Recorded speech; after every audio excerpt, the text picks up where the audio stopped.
you could fill this out here. Okay, I'm registered for the day.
North American continent, this story has become familiar.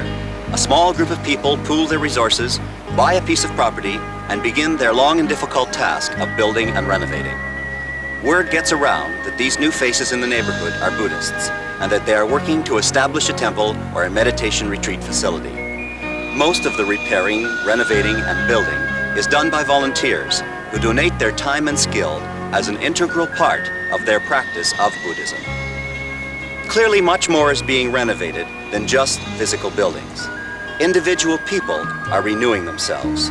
And as they renew themselves, they also renew the societies of which they form a part.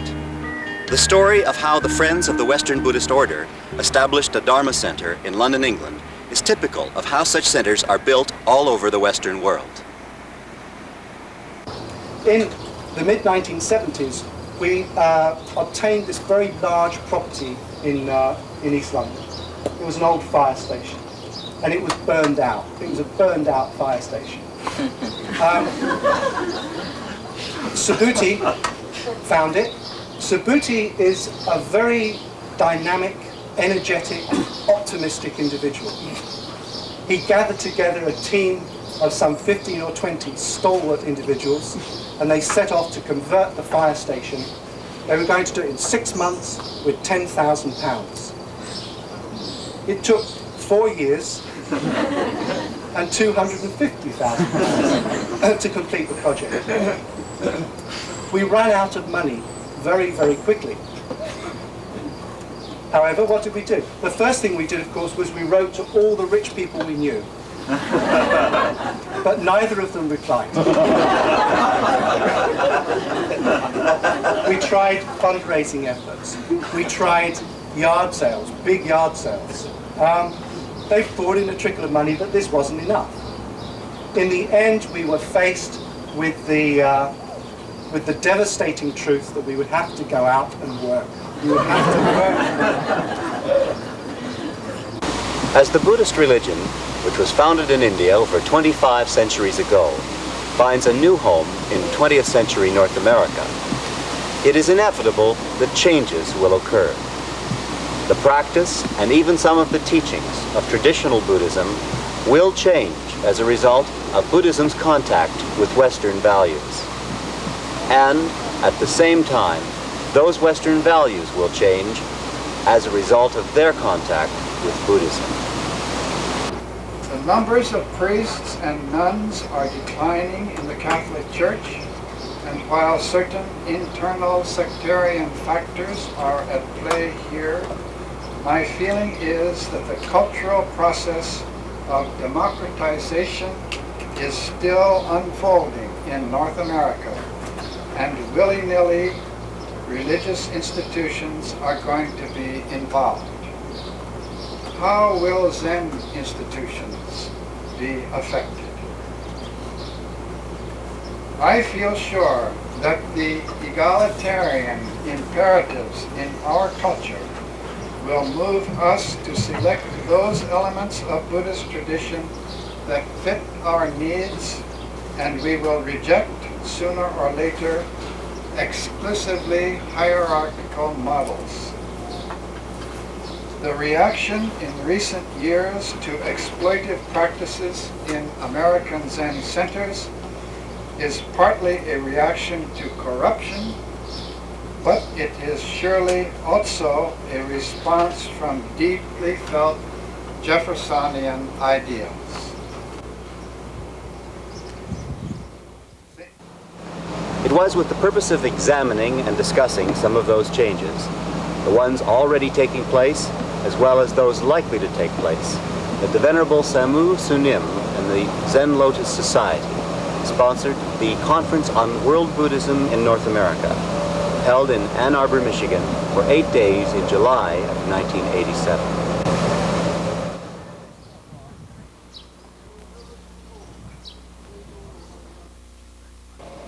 When I moved to Toronto in 1972, I lived in a basement apartment on Markham Street.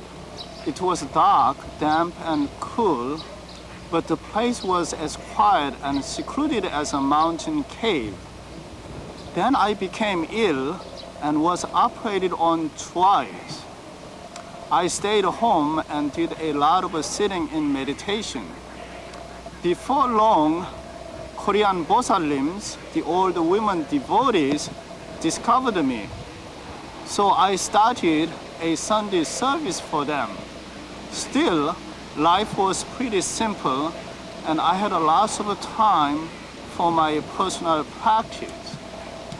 Most of the Korean Bosalims came from the countryside. Occasionally, I took them to visit other temples in Toronto in order to help them understand the different aspects of world Buddhism. Buddhism is an endless journey. Buddhists are pilgrims on this endless journey towards the liberation of all.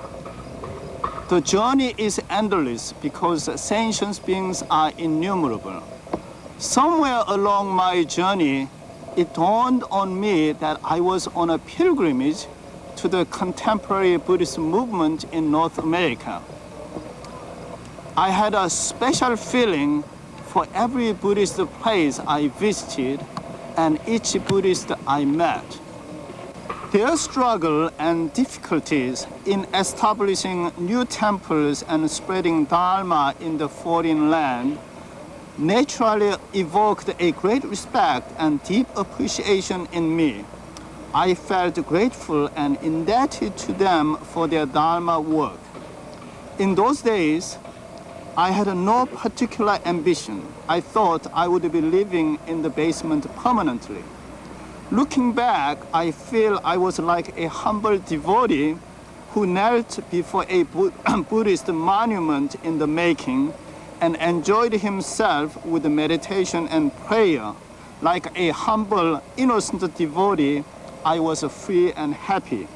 However, things did not stay the same for me.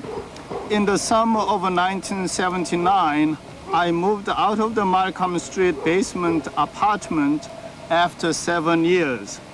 We purchased an old rundown flop house in Parkdale, a gray area in Toronto. The house had 75 city work orders against it. We started renovating it even before we moved in. Things have never been the same since. The whirlwind of activities continued day after day for more than 3 years. In the meantime, we opened a temple in Ann Arbor, Michigan, which was to become the headquarters of the Zen Lotus Society Buddhist Movement in the US. After the renovation, we started publishing Spring Wind Buddhist Cultural Forum, an international Buddhist quarterly. In spite of my preoccupation with renovation projects, temple training, and financial matters, I never lost my interest in my fellow Buddhists in the New World. I was always curious and wanted to know more about their trials and hardships and achievements.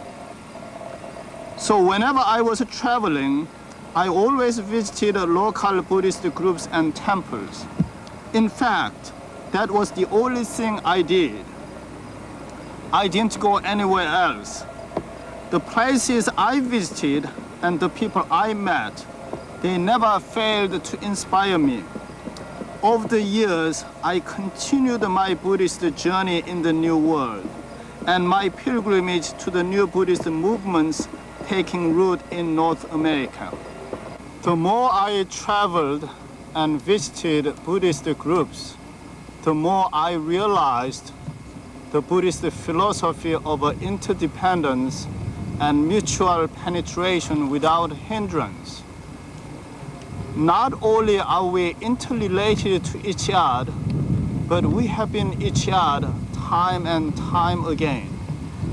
Only our ignorance and delusion prevent us from seeing the true nature of our existence. My organizing the conference on World Buddhism in North America was no other than my small appreciation for what I had learned during my pilgrimage to the various locations of a North American Buddhist movement. Although the Buddhist religion is steadily gaining in popularity among people of European descent, the overwhelming majority of Buddhists in North America are of Asian ancestry. Some of these Asian peoples, such as the Chinese and the Japanese, have been in North America for several generations. Others have come in recent decades, often forced to leave their homelands in the wake of economic and political upheaval or the devastations of war. But there are some problems that all Asians face in North America, whether they arrived yesterday or whether their ancestors arrived more than a century ago. Conflict invariably arises over just how much North American culture ethnic Asians will absorb and how much of the culture of their homelands they will try to retain. Now we have to decide when we start a Buddhist temple or Buddhist center, the goal of establishing the Buddhist temple is whether to serve the ethnic community or to spread Buddhism in North America. If it is to serve the ethnic Buddhist group in that particular area where the Buddhist temple was established, then it is all right for that temple to be ethnic nature, to have ethnic nature in that function and in that organization. But if it is to spread Buddhism in American soil, of course we have to go further. I honestly believe that we have to give up our ethnic nature and reach the American community. For that matter, I'm sure that we have to change the outlook of our Buddhist groups. We have to change the appearance, the foreign appearance, and make it more American, so that American members don't feel that our Buddhist groups are not something foreign to them. They feel at home. Now it is important to examine how far the Sri Lankan Buddhist movement in North America has adapted to the culture of the American society. At the Sri Lankan Buddhist temples, the classes on Dhamma and meditation are being taught in English language and are attended by mostly Americans. A portion of the Sunday service is read in English. I'm not saying that all service in Sri Lankan Buddhist temples are in English. Of course, still, we use Pali, Gathas in Sri Lankan Buddhist temples. At the Washington Buddhist Vihara, we have been receiving complaints from our American members that they don't feel much, they don't understand much of the service, since majority of the service is in Pali language. Education is considered as an effective means in the process of assimilation. The Buddhist monks, Sri Lankan Buddhist monks, try hard to assimilate, to get involved in the American society, and they use the means of education, as an effective means to assimilate into the mainstream of American culture. Almost all the Sri Lankan monks who came to North America attended or are attending the American universities to get a better understanding of American thought and culture and its dominant religion. This is a privilege not enjoyed by some other Asian monks who have given up their desires to engage in higher education in America due to their fear of negative public response from their communities. Of course, the Sri Lankan Buddhist monks are not totally free from that negative public criticism. Even Sri Lankan monks are being criticized by some Sri Lankan Buddhists for their attending schools. But Sri Lankan monks have been bolder. They have been ignoring certain criticisms and they are attending the schools. When we come to this country, I think we have to ask ourselves the question, are we bringing our own particular tradition, or are we bringing Buddhism? If we're bringing our own particular tradition, then I believe we should work for that tradition within this country. If we're bringing Buddhism, then I think we have to ask ourselves, what is the best way for me personally to introduce Buddhism to this country? We may change our tradition, I don't know. But I think every individual has to make that choice from the wide and wonderful range of traditions that are currently available. Culture, of course, is a very nebulous concept. So is religion, for that matter. But even the most nebulous of concepts can serve as the basis for very deep human emotions. And so it is not surprising that Asian religious leaders must deal on a daily basis with the emotional needs of uprooted people, who often expect their Buddhist monks not only to preserve Buddhism itself, but also all the other aspects of their home culture. While the programs designed for Americans are still maintained, the majority of the services and activities at the Sri Lankan temples are geared to serve the needs of the Sri Lankan community. Such services include the Sinhalese language classes. Of course, the Sri Lankan Buddhist parents, they want to send their children to the temple just to educate them in the Sinhalese language. And plus the Sri Lankan customs and mannerisms. For that purpose, the Sri Lankan families send their children to the Buddhist temples. So the monks have to serve their needs. They have to conduct the classes for the Sri Lankan Buddhist families, the Buddhist children.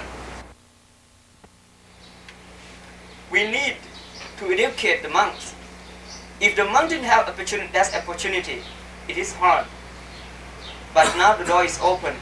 I think that those monks who come to this country, they are laying the foundation for the future development. First, they get the Thai people together. It is not a small thing. To get the Thai people together, to teach them Buddhism, to make them understand. The Thai people who come here, many of them never go to a temple in Thailand. But when they are here, they feel the need, spiritual need. So they need a temple. They get together, they try to help set up a temple and maintain a temple, which is not easy. Now, when we have this base, foundation, I think that we can build our future on that. I think that we don't have enough monks right now to fulfill the needs of the people. We need more monks. It is hard to get the monks to this country to work. But in the future, I think that this problem will go when we get more capable, more dedicated monks. About the language problem, I already talked to you. It's natural that in our country, English is hardly used. Even if the monks try to study in our country, it's not an easy thing. You imagine yourself studying Thai in this country. It would be the same for the Thai monks to study English, plus the difficulty to convince the abbots to give the permission to study the language. What are we talking about? These traditions, culture, practices, different nationalities. What are these? Nothing to do with Buddhism. Those are where the Buddhism is introduced. In those particular culture, in those countries, they have different ways of thinking, different ways of observances, traditions. So this gets assimilated with that. So in Vietnam, one tradition mingle with Buddhism. So is with China, Korea, Japan, etc., etc. So these other things are really unimportant. So my point is, what difficulty is there in understanding, realizing the Four Noble Truths? What difficulty is there to mold your character according to the Eightfold Path? What difficulty is there to realize the Paticca teaching? What difficulty is there to learn the effects of karma? What difficulty is there to develop the tenfold wholesome actions? So this is Buddhism. What we talk is unnecessarily we spend time, are you to take these culture patterns altogether? Who wants you to do it? Buddha never wanted to do that. Now the professor mentioned that language is not important. You can interpret Buddhism in any language. That is the unique quality of Buddhism. You don't have to associate Buddhism with any particular culture or nation or anything. So it is the Buddhism is for the world. Not only do Asian Buddhist religious leaders have to contend with expectations to preserve the culture and languages and customs of their own people, but they must also face the sentiments of already established North Americans who identify North American culture either with Christianity or with economic opportunity, and therefore tend to regard Buddhism with suspicion or hostility. The Council has taken an active role in assisting temples or communities having problems with the larger community. This is very important because I'm sure that you're all aware of or have been party to or know of cases where Buddhist groups have had really serious problems in the larger community around them. And we've had several instances of this in Southern California. There is a group, for instance, the Lay Temple that's being built now in Hacienda Heights, and Reverend Ihan will tomorrow morning tell you some of their experiences. Had an extraordinary fight with people in an ultra-conservative, redneck area around them, where the county supervisor provided buses out of county funds to carry anti-Buddhist temple supporters to county hearings. Needless to say, the Buddhist supporters had to find their own transportation to get there. In the beginning, Reverend Xin Guang and I searched hard for a temple site. Finally, we purchased a Lutheran church in Gardena, which could hold about 300 people. Due to the expansion of our congregation, in 1981, we purchased 15 acres of hilly land in Hacienda Heights, Los Angeles. We began planning for a large temple. We immediately ran into problems. For many years, we encountered a lot of difficulties with regard to our construction plans. The resident of Hacienda Heights raised strong objection to our being there. They said, the project of this proposed monastic complex temple on 15 acres of land is too large. It might attract many tourists in the near future and thus spoil the residential atmosphere of the area. The local government wants to become an independent city, and since the Lay Temple is a non-profit organization, it will certainly lose income for this area.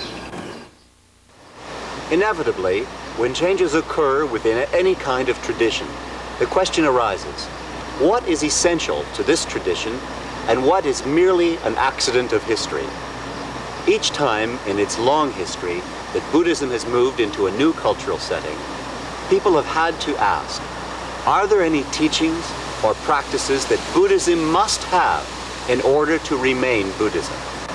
What are the teachings and practices that were part of early Buddhism only because the Buddha was expressing his ideas to a specific people at a particular time in history? If the Buddha were alive today, right here, right now, what would he teach us? Buddha was a very, very, very practical person. He is called Sambanyo. He is a very wise personage.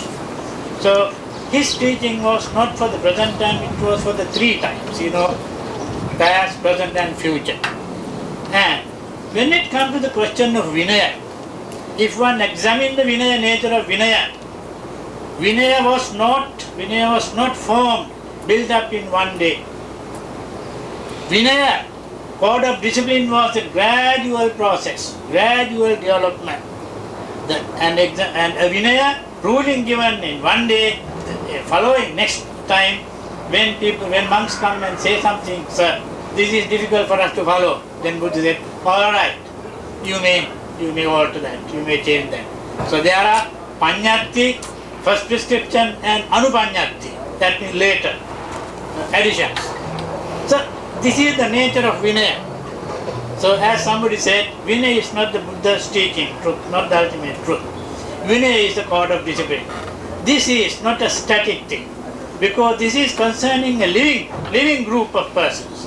Living persons will have to adjust to the changing conditions of a society.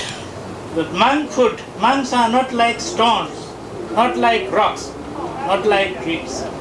They are of living creatures. They have to face changing conditions in a society.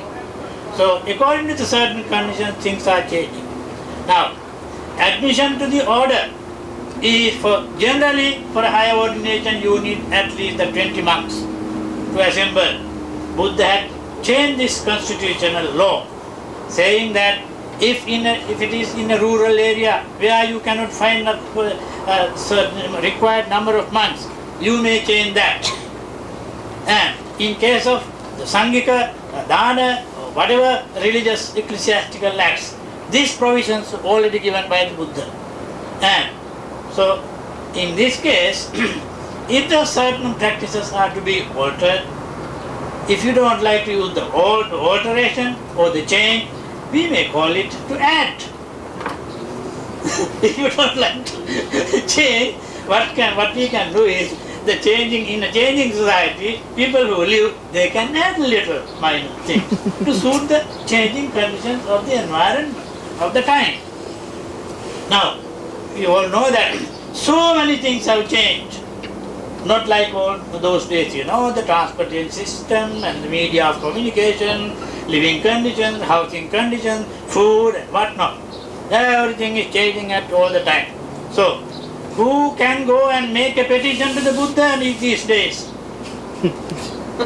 Can you? So, we can apply a petition to Buddha. So, Buddha has given permission to the Sangha. Sangha he considered very important. So therefore, it is with the Sangha this problem to tackle. Sangha will have to meet and discuss their problem, make a decision, then it is perfectly all right. The Buddha repeatedly warned his followers that there can be no practical advantage in building elaborate theories based only on speculation. Therefore, there has been little occasion for Buddhists to split into factions on the basis of doctrine. Where differences have developed in Buddhism, it has usually been over issues of how to interpret the various guidelines for suitable conduct that the Buddha left his followers. By far the most elaborate set of guidelines left by the Buddha were the Vinaya Rules, the principles of good conduct for ordained monks and nuns. One question is invariably a matter of concern.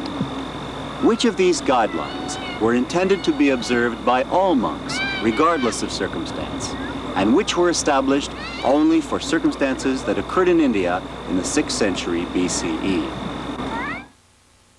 With regard to Vinaya rules, our understanding, which has been instilled in us through talks, through books, through our teachers, is that the laying down of Vinaya rules and repealing them, and also making modifications whenever the conditions arose, is the domain of the Buddhas. Not even such a the most brilliant disciple of the Buddha as Sariputta could not lay down a single rule, nor could he repeal any of the rules. And that is the spirit carried over at the first Buddhist Council.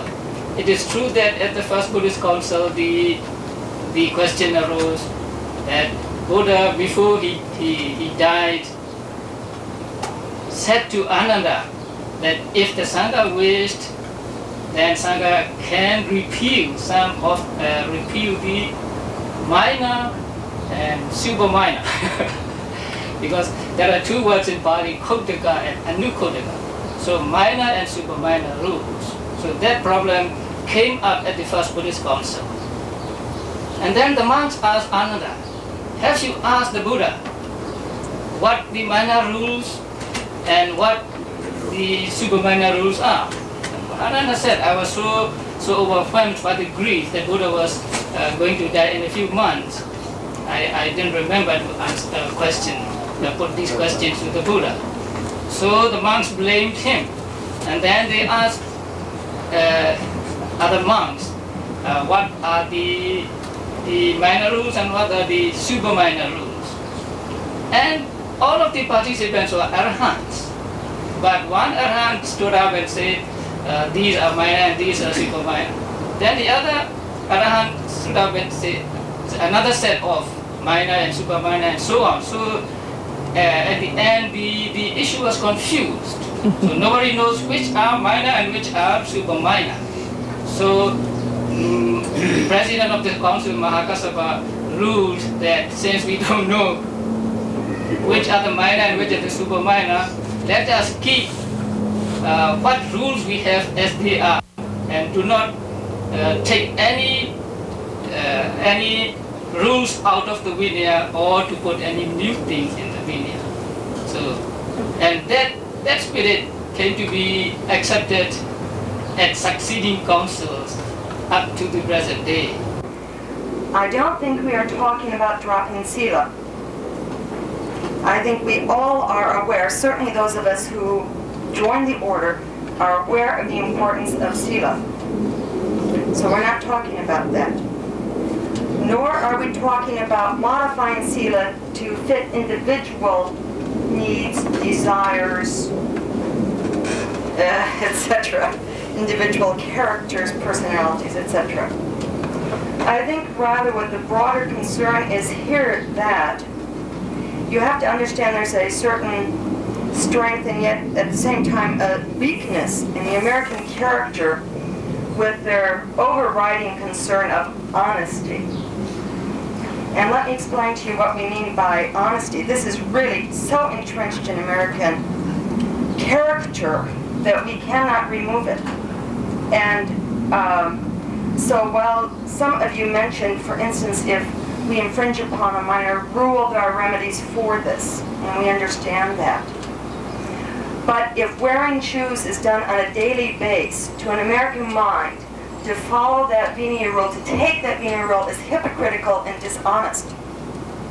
Do you see what I mean? And therefore, they could not do a remedy twice a month for breaking a rule of that nature. They find it hypocritical. Okay. See, that's what we're faced with because of this American both strength and flaw in our character. We are confronted frequently with the concept of, is this really honest or is this not honest? And Americans agonize over that. It again occurred to my mind, if we going to change Vinaya, in Buddha says, after my passed away, he is the teacher. We will kill our teacher. In other words, we are changing roles in the part to part. I have a little fear. Oh, I'm cutting my teacher's finger. I'm cutting my teacher's part to part body. Like that, I have some kind of fear.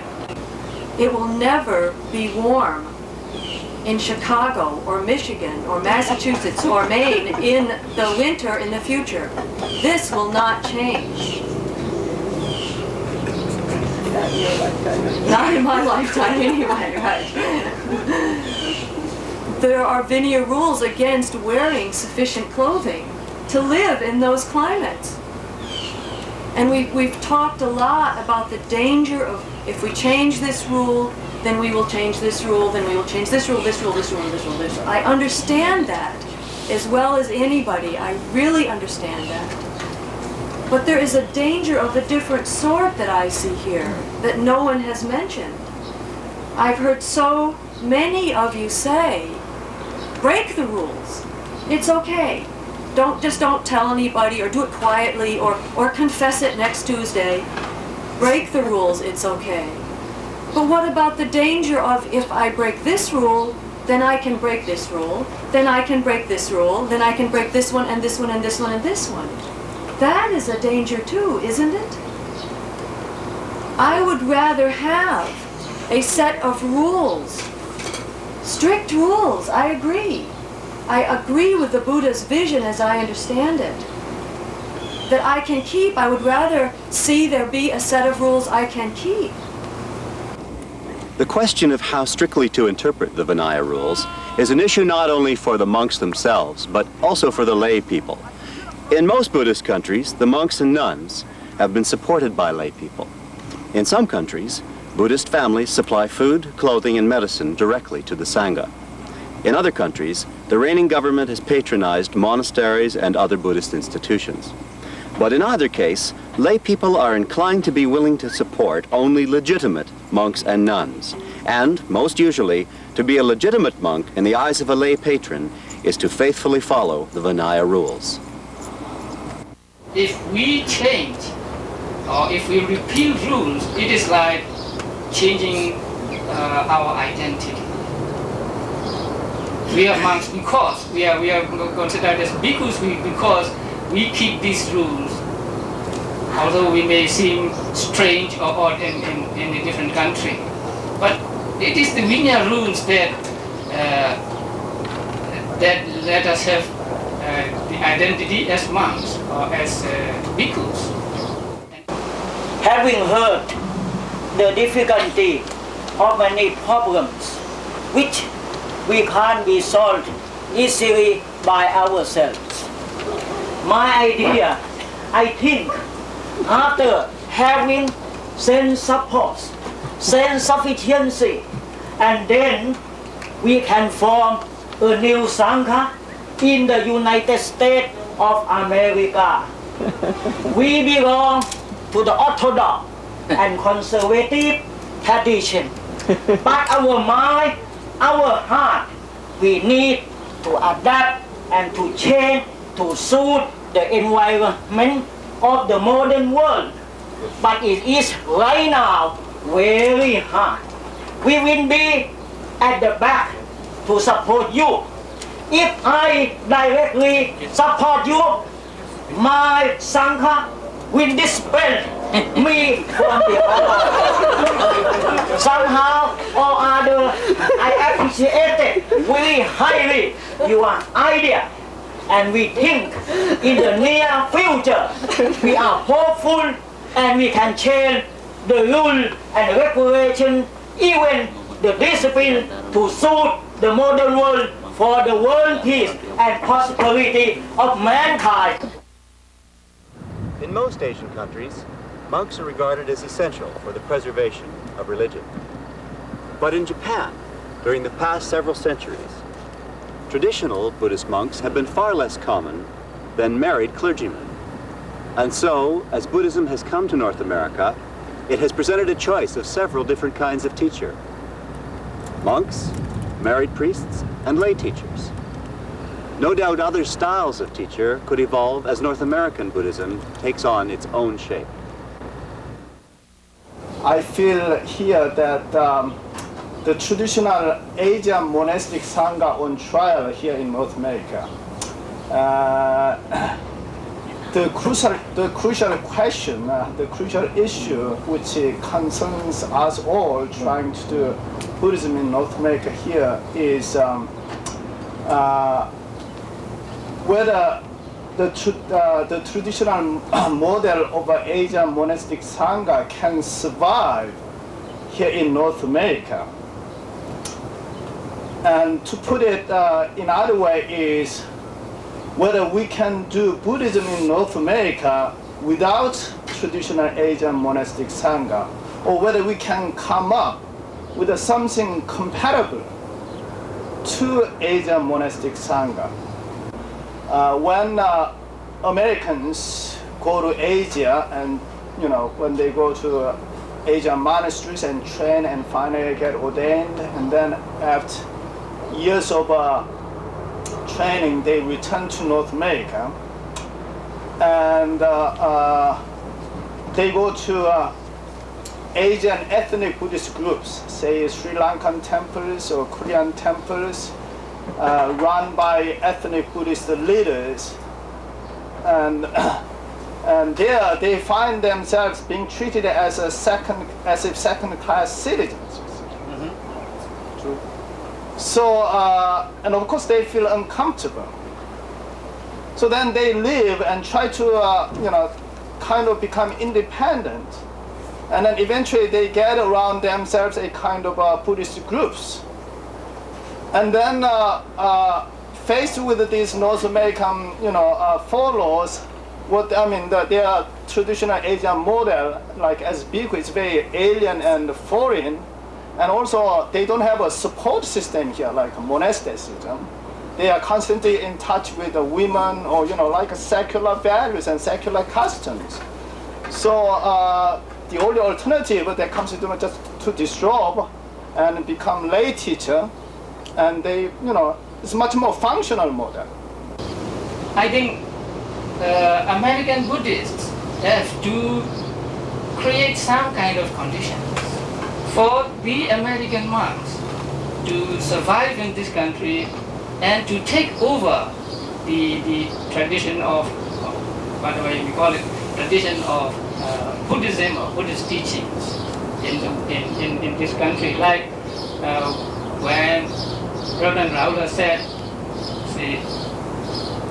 the Americans should get ordination from American monks.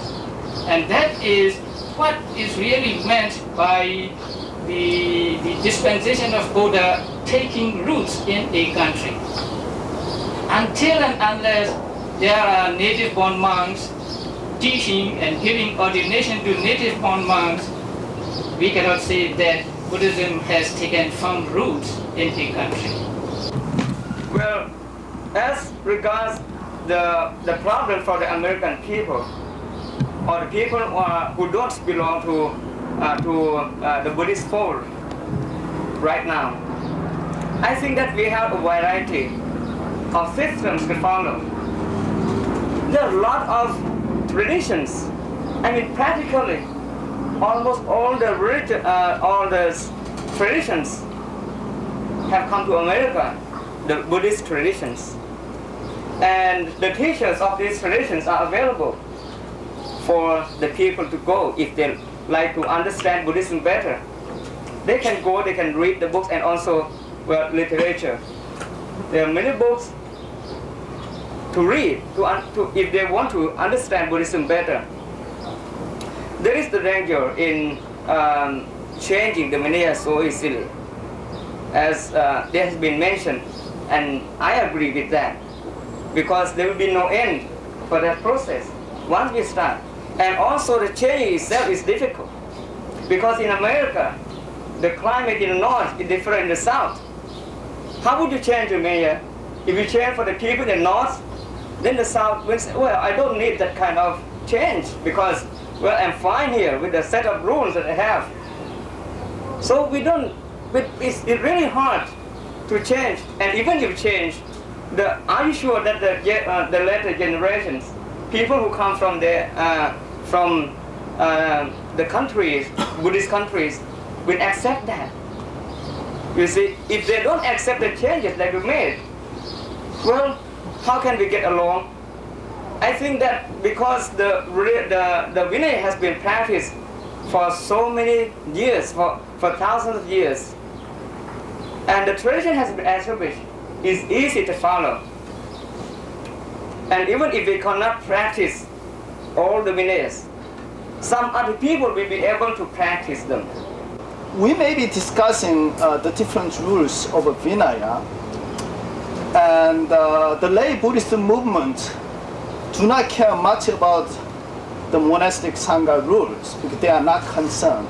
But that does not mean that they are just a secular and just another secular Buddhist movement. And along with this new Buddhist movement, along with this new Buddhist development, I think there is a spiritual reawakening which we mustn't ignore.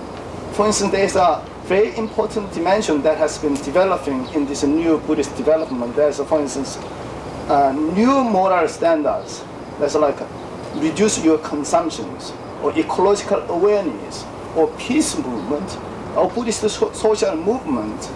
And I would like to hear more about this. I think this will take us to another dimension. This is the area we must pay attention to in Buddhism in the West.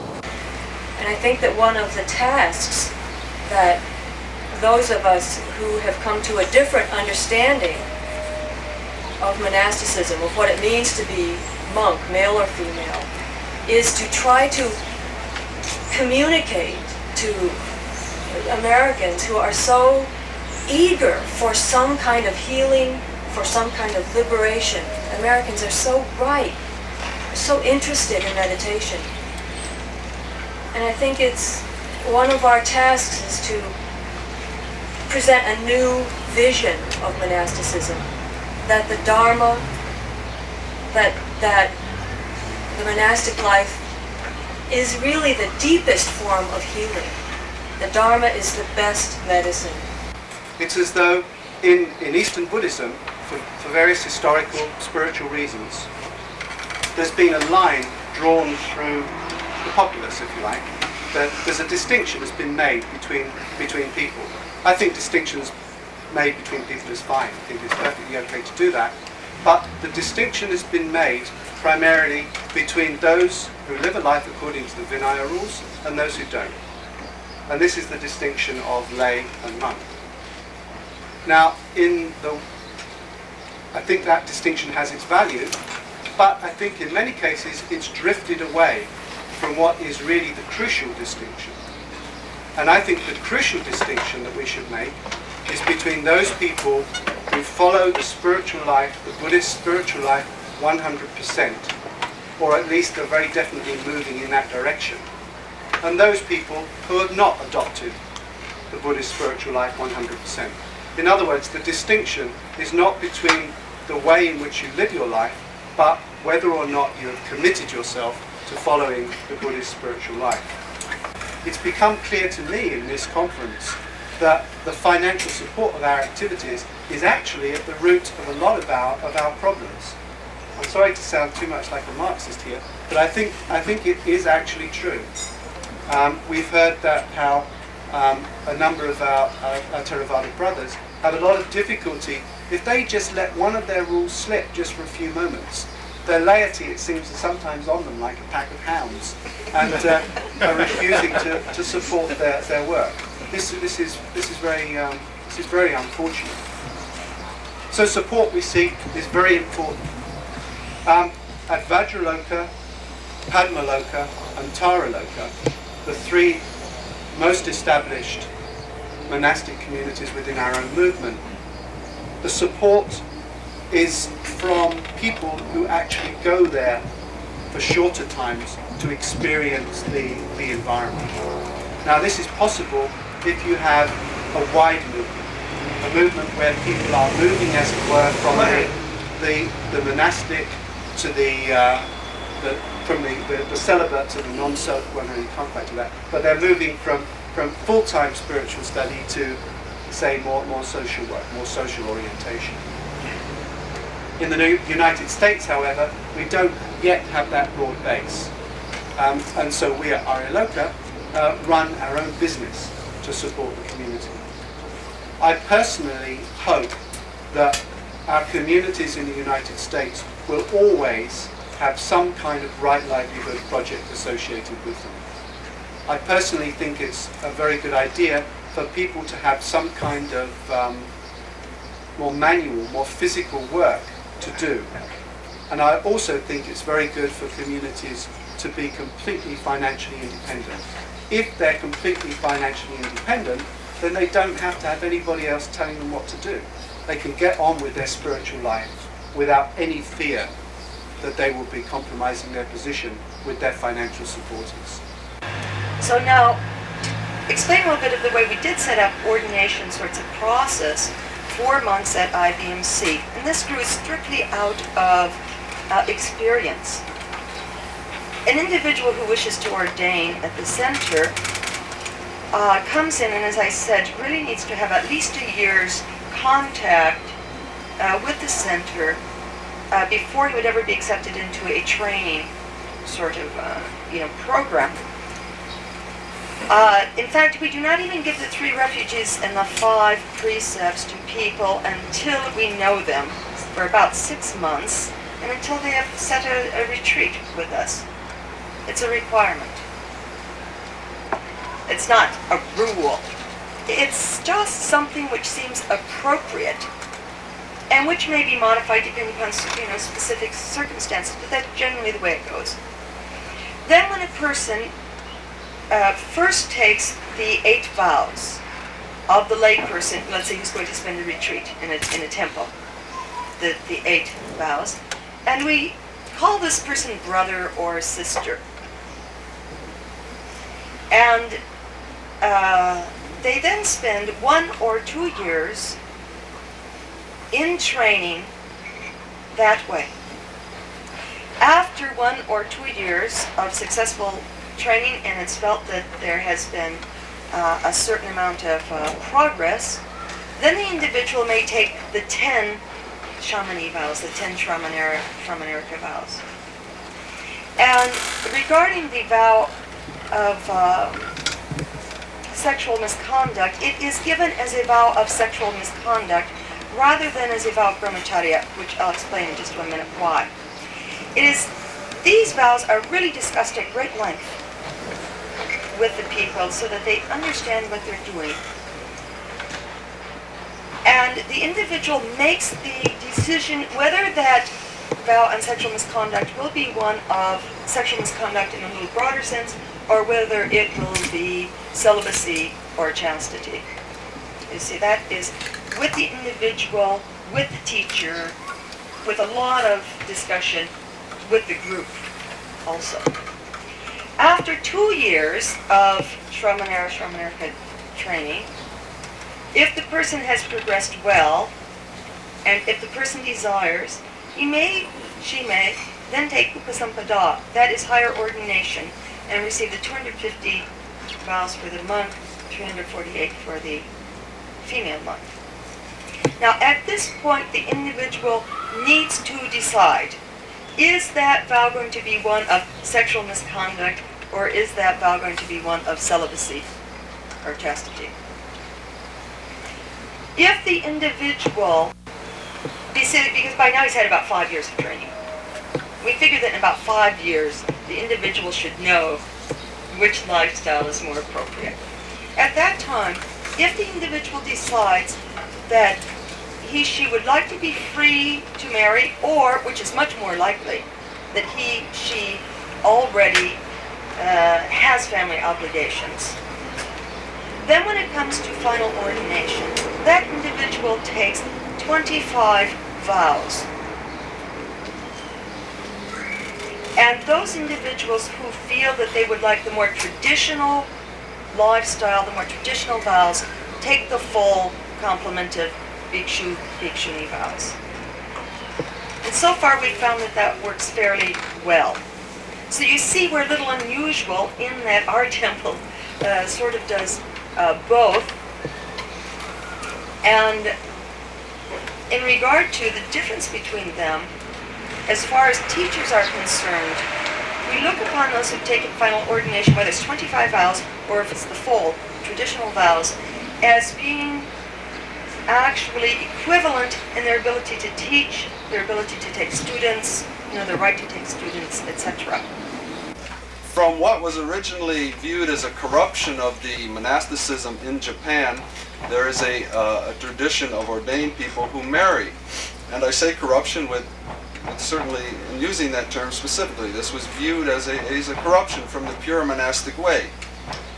In North America, there is a tradition, quite a tradition, of the Protestant movement, which was a breaking away from the structure of the Catholic Church, in the early days, which had a hierarchical system, and the priest, who indeed was the intermediary between God and human beings. And there was traditionally, and I think this is why perhaps the position I find myself in is somewhat accepted by North Americans, is because there is a tradition of a Protestant minister, whatever, who perhaps is married, perhaps isn't, in most cases is, but who also offers certain services to a congregation of followers, or not followers following that person, but of people of a certain religious practice.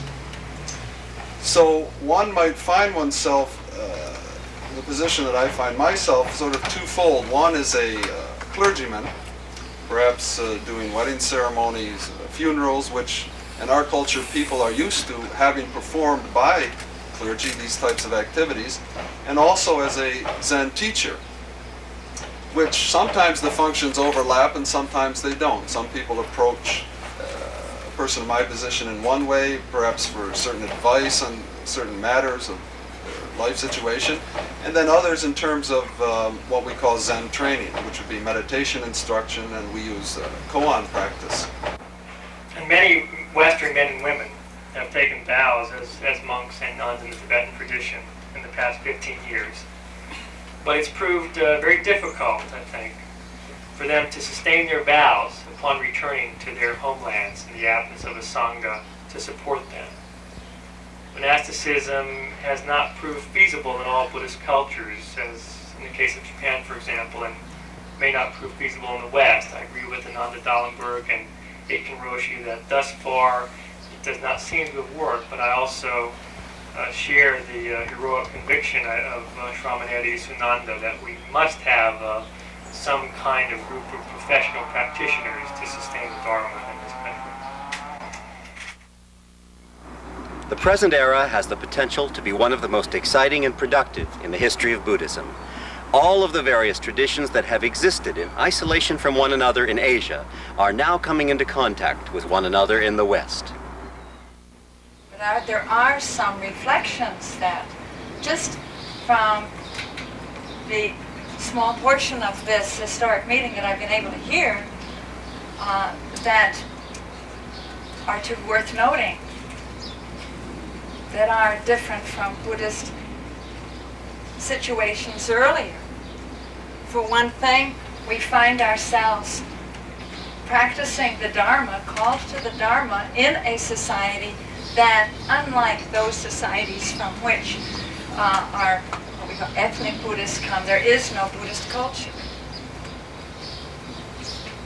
And another feature of our situation is that the movement has no history of being tied to our government, no links with the temporal power one way or another, as is true in one way or another of the traditional societies from which some of us come. Another, of course, which makes this gathering particularly distinctive, but is true of Buddhism in North America, is the multitudinous, the diversity of traditions and sects. Is there any other place now where there is so rich a diversity, and that causes me again to be grateful for and to commend the organizers of this conference for taking advantage of that and bringing people into dialogue that is sometimes, I'm sure it must be painful, but is also opening doors to greater and greater understanding and communication, that the full wealth of the great Buddhist tradition can be appreciated. In some cases, the rhetoric of past millennia still has the power to stir human emotions. Probably the most sensitive issue within Buddhism centers upon the expression Hinayana. Originally a term of contempt, the word literally means the path that has been rejected as useless. It was once used by Buddhist reformers to denounce those who had become so preoccupied with matters of external form that they had lost sight of the true goals of Buddhism. Use of the word can still lead to friction. At first glance, this famous doctrine of the one vehicle may seem to provide a model for interdenominational tolerance. There can be many forms of Buddhism, each valid for its own audience, and all ultimately based on and leading to the same spiritual goal. But on closer inspection, the implications of the doctrine are more ambiguous. And indeed, it's probably easier to read the message of the Lotus Sutra less as a call for a broad Catholic acceptance of real religious pluralism than as a summons to a higher, single vision that transcends and supersedes historical religious variety. This is, in fact, how the sutra has most often been read in Japan. And here I would like to point out several features of its teaching of the one vehicle that I think have been influential in such a reading and may help us to understand the theological spirit of our three denominations of Japanese Buddhism. Like other early Mahayana texts, the Lotus Sutra is concerned to establish the superiority of the greater vehicle.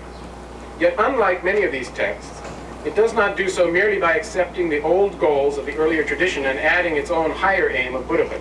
Rather, while it remains willing to accept the potential religious utility of the Hinayana vehicles, it denies that they actually lead to any legitimate Buddhist end. The nirvana of the two lesser vehicles is not real. It is merely an accommodated teaching intended as preparation for the one true spiritual fulfillment, which lies in the single goal of supreme enlightenment. I'm going to ask you by saying why you are still using some very arrogant and self-serving labels like the Hinayana and Mahayana type of expressions in your lecture there, when you're talking about the unity of how the Buddhist movement over here. Now, the issue here I think is slightly different nevertheless, because I think Professor Bielefeld is speaking about what some Buddhists say about other Buddhists. He's not speaking about what he is saying about other Buddhists. So the question here is, are there Buddhists who use the word Hinayana to refer to other Buddhists? And of course there are. Just in regard to the terms lesser vehicle, greater vehicle, and diamond vehicle, I just wanted to quote a little saying by a well-known teacher that said the Hinayana, the lesser vehicle, the Mahayana, the greater vehicle, and the Vajrayana, the diamond vehicle, sooner or later, all these vehicles will be towed to the junkyard. When the ex-untouchables converted to Buddhism in the 50s, which is something I'm going to be talking about tomorrow, people who were rather cynical about the movement tried to undermine them by saying, knowing that they actually knew very little about Buddhism, well, what are you? Are you Mahayana? Are you Hinayana? Is your Buddhism real? They would try and trick them with technical questions to make them feel stupid. Well, the answer that people I know have been encouraging them to give is, well, we're Buddhayana. We follow the Buddha's teaching. Now, to them, what that means is they follow the ideal of enlightenment. As far as I can determine, the term Hinayana has traditionally been used with two references, neither of which is the modern-day school of Theravada Buddhism. In works like the Lotus Sutra and the Perfection of Wisdom Sutras, which were composed around the beginning of the Common Era, the term Hinayana is used to talk about the old Buddhism. We must remember that the rise of what we call the Mahayana was a revolution in the history of Buddhist thought. Whether that revolution was for good or for ill need not really concern us. It was certainly a revolution. And like all revolutions, it sought to distinguish itself from the past, using, as in the case of most revolutions, derogatory terms to talk about the old institutions. But more than being a condemnation of an institution, the term Hinayana was used in the Lotus Sutra and the Perfection of Wisdom Sutras to describe an attitude. We can imagine that even 2,000 years ago, there were Buddhists who were arrogant and who were complacent, who saw themselves as the regarded themselves as the self-appointed custodians of the true meaning of the Dharma, whose minds had become rigid and inflexible. These are the monks that the Mahayana Sutras mock, often in caricature, of course, and above whom they exalt the Bodhisattva, this ideal which they open up to all. And so in this first sense of the term Hinayana, I think Hinayana refers to an attitude more than any particular school. It does refer to schools in the second sense, and this is the use provided by Baba Vivek in his Tarkatwala. What he meant by the 18 Hinayana schools in that work were those schools currently existent in India at the time that did not accept the Mahayana Sutras as the word of the Buddha, as the authentic teaching of the Buddha. But despite occasional misunderstandings, calmer minds usually prevail, and Buddhists from all the different traditions can enrich one another by sharing their differing perspectives. The pluralistic, cosmopolitan environment of the modern urban world can provide just the right atmosphere for Buddhists to discover the strengths of their own traditions. In this conference, we will make ourselves peaceful. And a peaceful heart make a peaceful family. A peaceful family make a peaceful community. A peaceful community make a peaceful country, and a peaceful country make a peaceful world. University professors in such fields as Buddhist and religious studies can often play a vital role in helping North American Buddhists adapt Buddhist traditions to North American society. Theirs is the task of interpreting doctrines, practices, and customs within one historical setting and applying those interpretations to new settings. The problem of tradition that the Buddhists are dealing with is really just a problem of how to have change with continuity.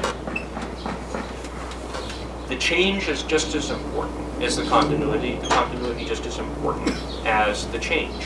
One of the things that I find very distinctive about Buddhism in the context of the broader study of the history of religions is that Buddhism has tended to deal with the problem of tradition rather differently. I think the various responses that I talked about earlier, particularly these two responses of preservation and adaptation, are both present in Buddhism, but the way that Buddhism has thought about this, I think, has been different from particularly the Western traditions that most of us are most familiar with. If we take Christianity, for example, this is true of Christianity and Judaism in a slightly different way, I think. The response to the problem of validating the tradition has been to assert, has been to come up with a conception of truth that is such that holds that there is one unvarying expression of the truth that was provided as revelation at a given point in time that stands somehow outside the contingency of time but always available to those in time, in society, in changing society, and the way that the tradition in that case seeks to solve the problem is to ensure that in every new situation there is access to this uncontingent, unvariable truth that stands somehow outside of human experience, though through the miracle in the case of Christianity of the incarnation of God in Jesus Christ made available to human beings. That's a very effective way of dealing with the problem. And I think it accounts to a large extent for the success that Christianity has had in dealing with the challenges of moving into different cultures. Buddhism also has been very successful in moving into other cultures, but I think for a different reason. Buddhism also has generated a notion of truth, but I think we should be very careful, especially we Westerners who are so used to dealing, I mean, even if we don't think of ourselves as Christians or Muslims or Jews, we're raised in a culture that gives us a notion of what truth is. And for that matter, even contemporary Asians who are educated very much under the influence of the colonial legacy in the West, I think also should be wary of not unconsciously accepting and applying to Buddhism a distinctly Western notion of truth. Most traditions maintain in one way or another, most Buddhist traditions, and most traditional, many traditional religions also in general, maintain in one way or another that there is a realm of experience and of truth that is precisely unconditioned, and especially beyond social conditioning. It is here, in the willingness to name a perennial truth, that I think that Buddhist traditions, in their various ways, like traditional religion in general, is most clearly at odds with certain kinds of contemporary views. This is certainly not something that can or should certainly be given up in terms of Buddhism. Yet, I think it's important to note that there's a certain kind of potential tension between this traditional idea of perennial truth and modern perspective. There is a wide range of problems facing the transmission of Tibetan Buddhism in North America, problems both logistical and philosophical. The first is the shortage of qualified teachers, the crisis that faces Tibetan Buddhism in general in the diaspora. Furthermore, very few of the greatest teachers have seen fit to learn English, placing them and their teaching at the mercy of translators.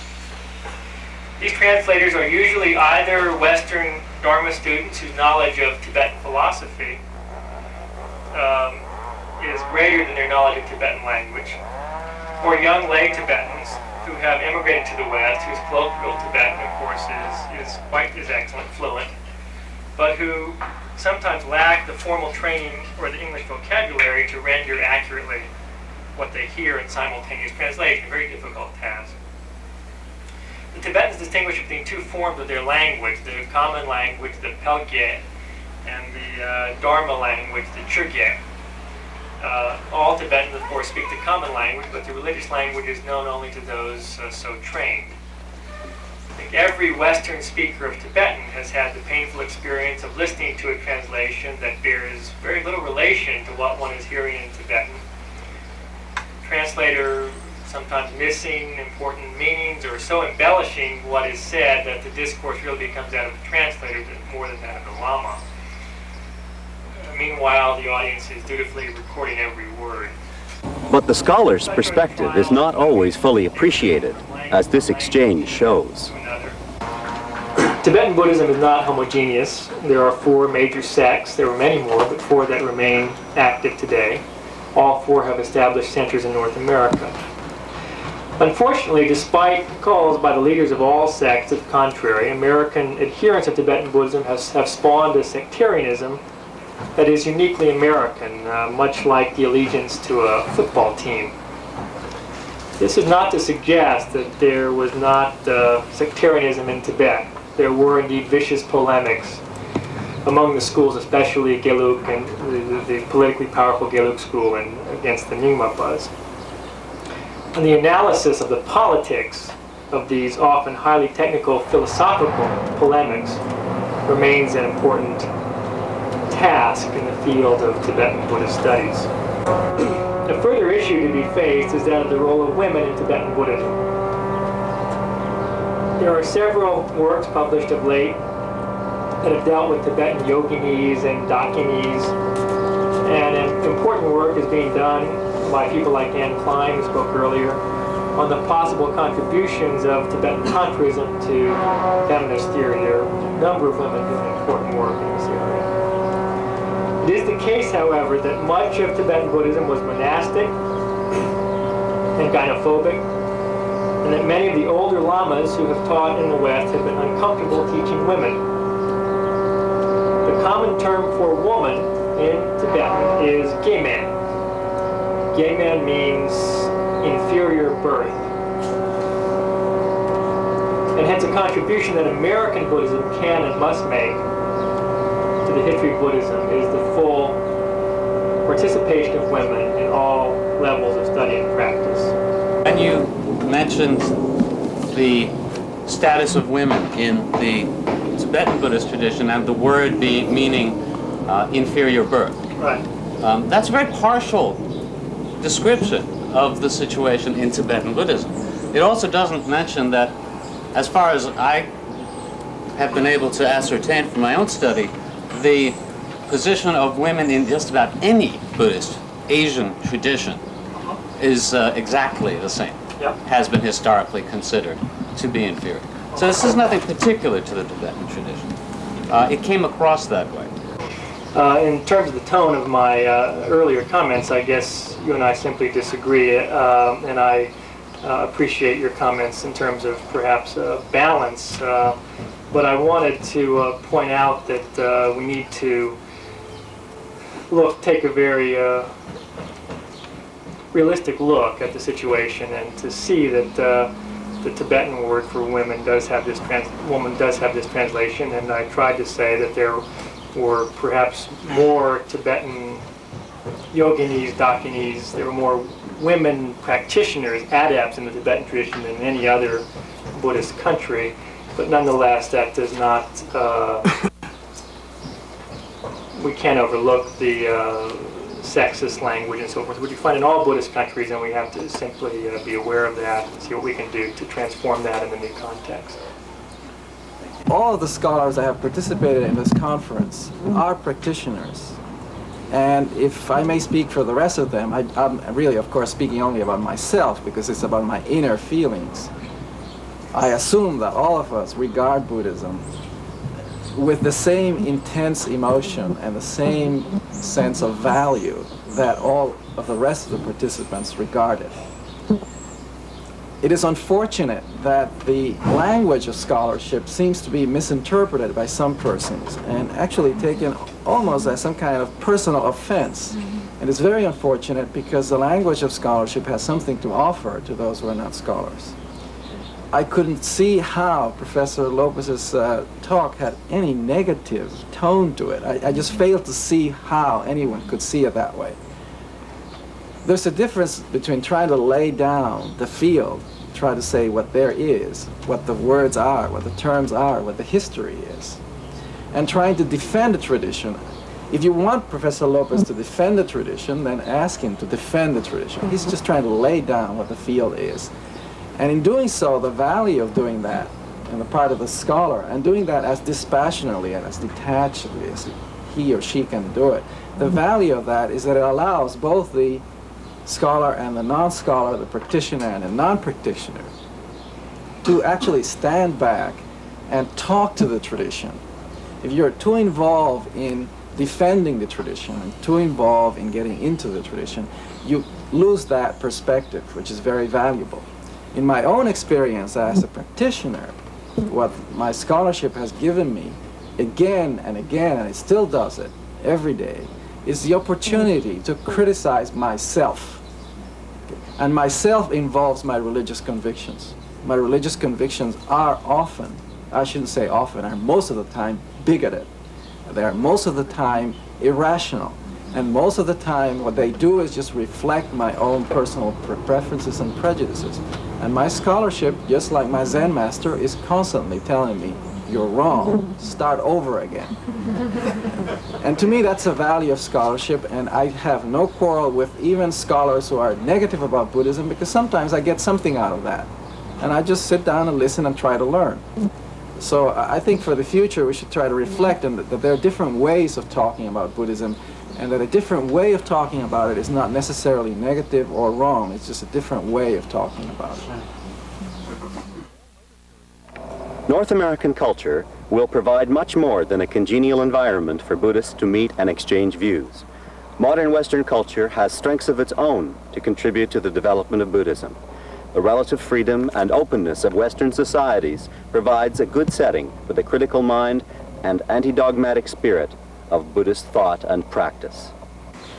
And this is something that's particularly valuable in this time when people are so afraid of what we have let loose in the world that they are grabbing on to fundamentalisms, whether these fundamentalisms are Christian or Islamic or of any faith, trying to grasp onto a saving certitude, a saving dogma.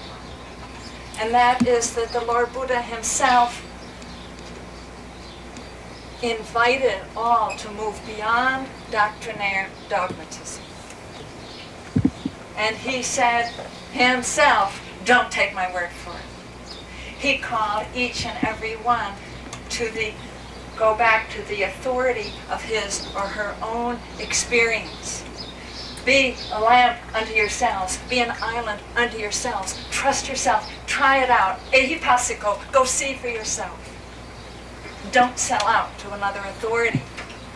That authority, just like that possibility for liberation, is in you. Don't relinquish it to another. So that spaciousness of the Dharma that could invite people into a path of liberation without laying down dogmas, doctrinaire rules, ideologies. Asking simply that hardest thing of all, perhaps, which is the moment by moment attention, the discipline of mindfulness and truthfulness to the experience.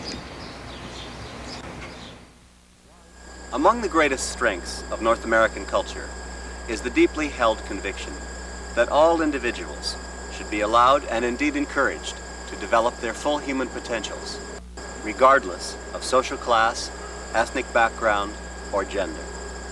Many Buddhists feel that the philosophical spirit of Buddhism is in complete harmony with this conviction. What is controversial, however, is whether some Buddhist traditions have acquired discriminatory attitudes through long contact with ethnocentric, male-dominated, and frequently xenophobic societies. Perhaps no issue better illustrates this controversy than the issue of the status of women in Buddhism.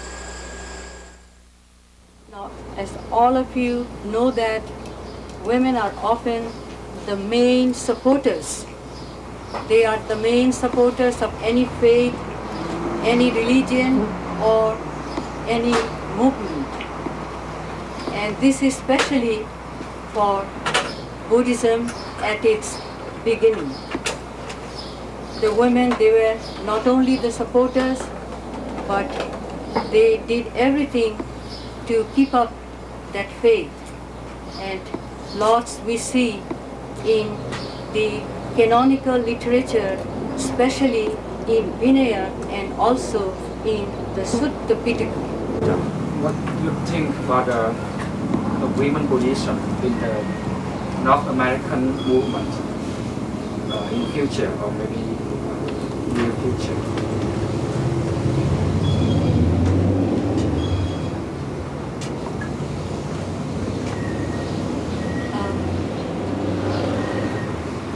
North American women, you mean here? Yes. The American women? There.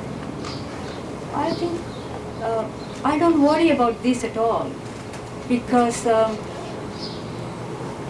we are dealing with the concepts, women, men. We are not dealing with the ultimate realities. And women and men, actually, if you put them in a blender and blend together, can you separate them? Mrs. Mandel and many other people have perceived the role of women in Theravada in a much different way than you have. In fact, the Pali Canon especially is filled with anti-female thought, just filled with it. And of course it can be looked at within the context of its time.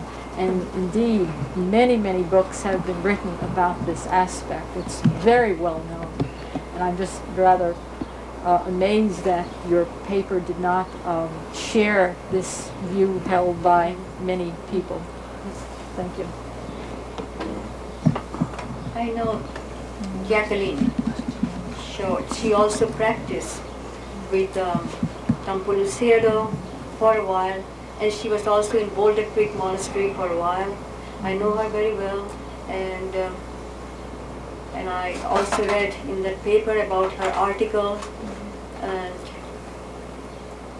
what she wanted to see the monks and the nuns, why there is that restriction that the monks for the begging they should go first and why the nuns should follow afterward. What big deal is that to go together even, you see? Is there a big deal to go together side by side? That will make my status higher? I don't understand all this thing. I think being raised in the Theravada tradition, and especially in the forest monastery, I feel that these are something which are very, very unimportant in our life when we try to practice, when we try to attain our goal, which is the enlightenment, and this is our goal, this is the purpose of our life, and we want to make our life meaningful. And to make our life meaningful, whether I should go before the monk, or whether I should walk after the monk, or whether I should go side by side with the monk, even if I go side by side with the monk, will I be higher? Or if the monk, he goes at the back of me, he won't be. It is nothing of that kind. To tell you very frankly, the monks are observing 227 Patimakka rules.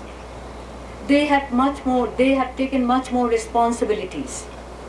And it is also not true that a woman cannot, you see, walk side by side. No monk will say, you don't come before me. I have not seen anyone like that, at least in Theravada tradition. Nobody told. Even I was asked to sit on the chair, and I declined because I am coming from Theravada tradition. That doesn't mean that I cannot practice. It is my practice which is important. It is my insight. If I can see the three characteristics of the thing, that will bring me first.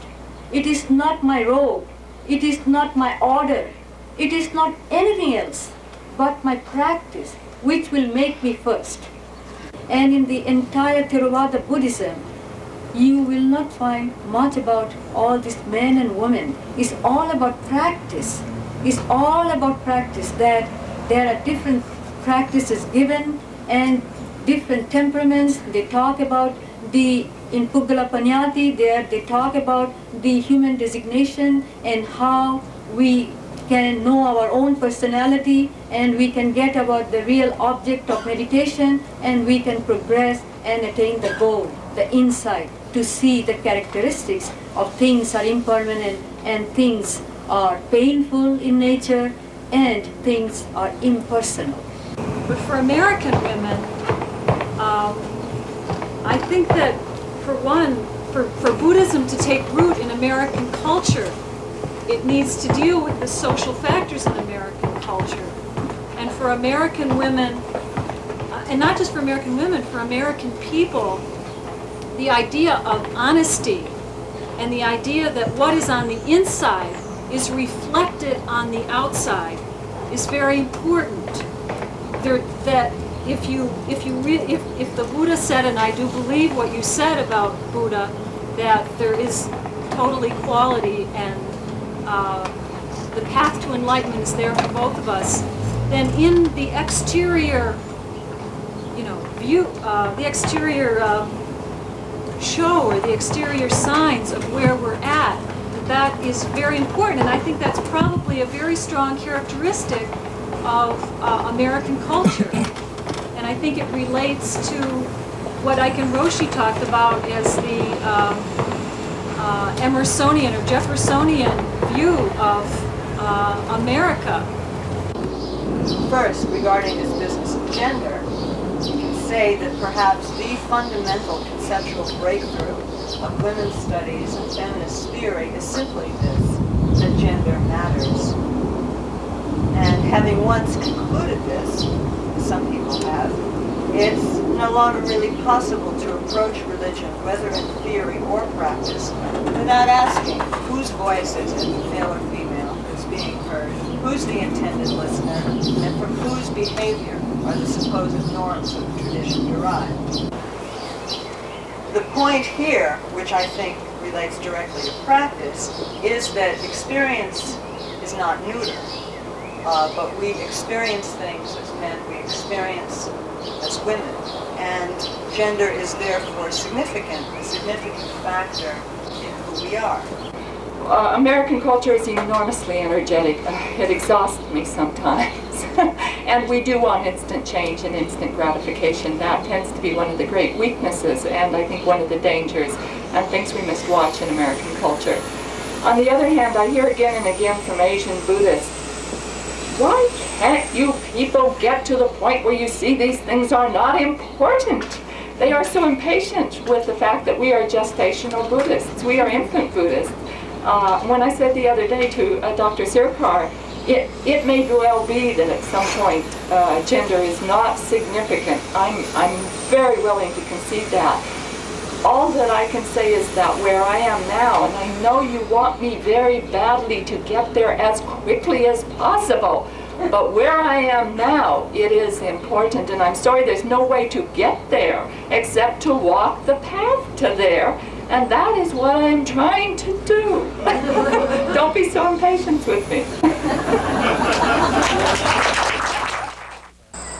Another theme in post-industrial society as it exists in North America is the sense of urgency to find a way of living in harmony with all other human beings and with all other forms of life. Many Westerners who have taken up Buddhist practice bring with them a highly developed sense of social responsibility, and they find that Buddhist thought and practice provide them with a solid basis for their involvement in social and environmental activism. And then another feature, which has one that I've been very aware of in my life, is that at this point in the West, the Buddha Dharma is being brought and taught, and attempts are being made to practice and understand at a point in our history that is unique. It is unique in two respects.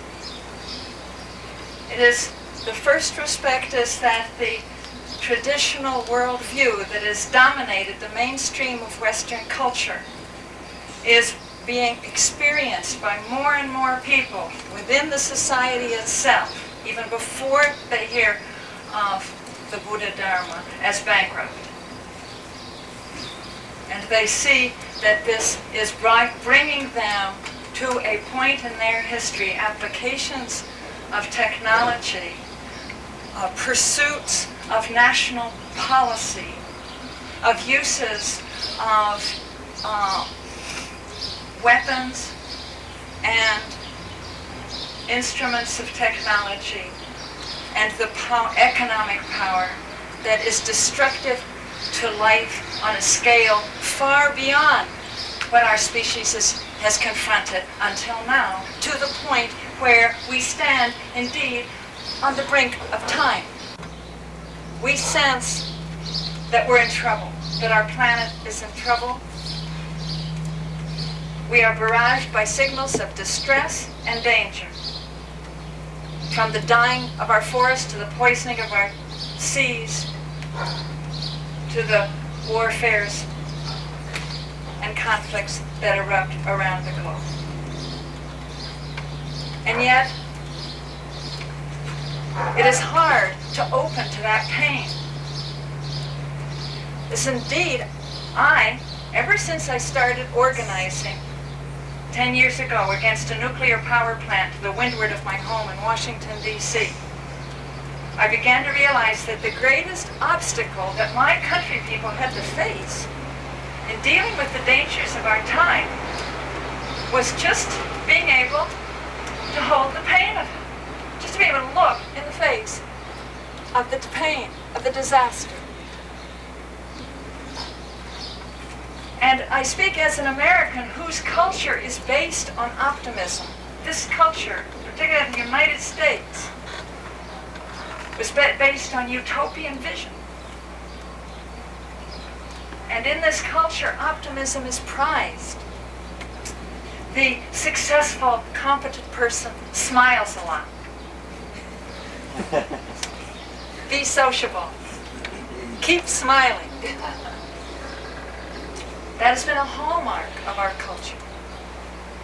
And my brothers and sisters, fellow citizens, have had the particular burden not only of experiencing pain, but of feeling that they shouldn't. Or not only feeling bad, but feeling bad about feeling bad. So I saw that one of the first things that we needed to help each other do was to face the pain that we are causing in our world and to ourselves, and to not run away from it. To acknowledge it. Optimism is so prized in this society that when people do feel pain on behalf of other beings, humans and non-humans, and those not yet born, they tend to interpret it as a personal pathology. They tend to interpret it as their own craziness. And the Buddha Dharma tells us that we can face the pain because it will not break us. We are strong enough for that. There is, however, one matter that, for lack of a better word, I would just call a matter of perspective that has helped me a great deal to deal with my own incompetence in dealing with the issues of the world. Let me talk a minute about the word compassion. The word is a translation of Sanskrit term karuna. Compassion means feeling together, or being, really it means being acted upon together. Passio is closely related etymologically to passage. And karuna is derived from the verb meaning to do, to act. Karuna is always seen as a response, an active response to somebody's shoka, or their pain, or their grief, their conflict. A couple of years ago, I heard someone talking about medical research. This person was a medical researcher who was working on a disease. I forget which one. It doesn't matter. But he was working towards the discovery of the cause of this disease, and was nearing that stage where perhaps that cause could be eliminated and the disease would go away, and was being interviewed by someone on the Canadian Broadcasting Corporation radio network, and this interviewer said, "Won't it be wonderful when that disease is eliminated from the world?" And the medical researcher said, "Yes, then people will die of something else." Now, what follows from that remark is not that a doctor simply shrugs off the duty of healing and being involved, but continues working on a day-to-day basis with people who are sick, people who are dying, and ultimately, every physician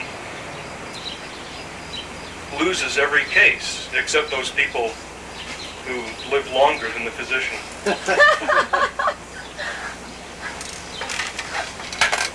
There's something that I find, in a strange way, very comforting about that thought. And I think that there's a way in which the perspective of Buddhism offers a similar outlook on things. There's, in addition to the notion of karuna, or compassion, the notion of wisdom, being able to see things as they are and to accept them. The very real notion that the way that we deal with frustration is to give up false hope. We have to give up all kinds of false securities.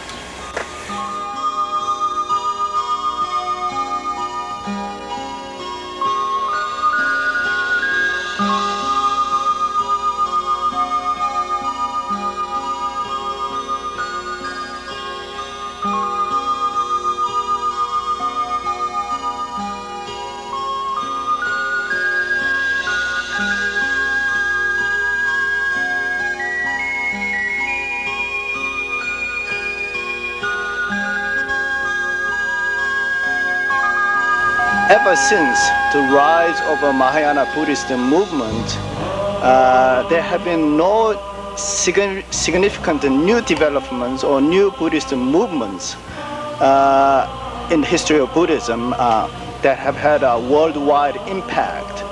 Now, Buddhism having been introduced to the West, in other words, in the modernization process of Buddhism, and with Buddhism's encounter with the Western culture, and particularly the materialism, there has been emerging new developments and new Buddhist movement. I think that's what we are witnessing today in the West.